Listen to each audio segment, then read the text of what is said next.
Hi hello welcome to Jason media. నిర్మాతగా నిత్యా మీనన్ కొత్త ప్రయాణం అఫీషియల్ గా ప్రకటించిన పవన్ హీరోయిన్.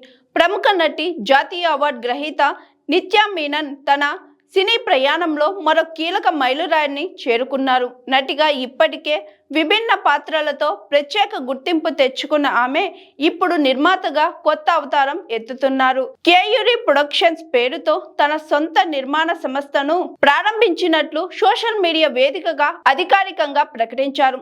ఈ సందర్భంగా విడుదల చేసిన ఓ ప్రత్యేక వీడియోలో తన నిర్మాణ సంస్థ లక్ష్యాలు, దృక్పథం గురించి నిత్యా మీనన్ స్పష్టత ఇచ్చారు. కేవలం వాణిజ్యపరమైన సినిమాలకే పరిమితం కాకుండా బలమైన కథ నేపథ్యం ఉన్న చిత్రాలు, లోతైన భావోద్వేగాలను కలిగించే పాత్రలు, సమాజంపై ప్రభావం చూపగల కథాంశాలకే తన బ్యానర్ ప్రాధాన్యత ఇస్తుందని తెలిపారు. సినిమా అనేది కేవలం వినోదం మాత్రమే కాదని, అది ప్రేక్షకులతో ఒక భావోద్వేగ బంధాన్ని ఏర్పరిచే శక్తి కలిగిన మాధ్యమమని ఆమె అభిప్రాయపడ్డారు.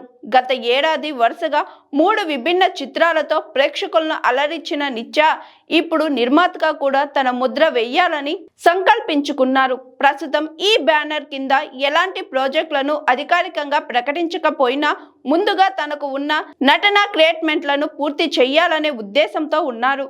నటిగా కొనసాగుతూనే అభిరుచి గల నిర్మాతగా కూడా బాధ్యతలు నిర్వహించనున్నారు. విభిన్న కథలను ఎంచుకోవడంలో, ప్రయోగాత్మక పాత్రలను పోషించడంలో నిత్యా మీనన్ కు ప్రత్యేక స్థానం ఉంది. ఇదే ధోరణిని నిర్మాతగా కూడా కొనసాగిస్తారని, కొత్త తరహా కథలను ప్రేక్షకుల ముందుకు తీసుకువస్తారని చిత్ర పరిశ్రమ వర్గాలు విశ్వసిస్తున్నాయి. ఆమె ప్రారంభించిన ఈ కొత్త నిర్మాణ సంస్థ భవిష్యత్తులో కంటెంట్ ఆధారిత న్యాయమైన సినిమాలకు వేదికగా మారే అవకాశం ఉందని సినీ వర్గాలు అభిప్రాయపడుతున్నాయి.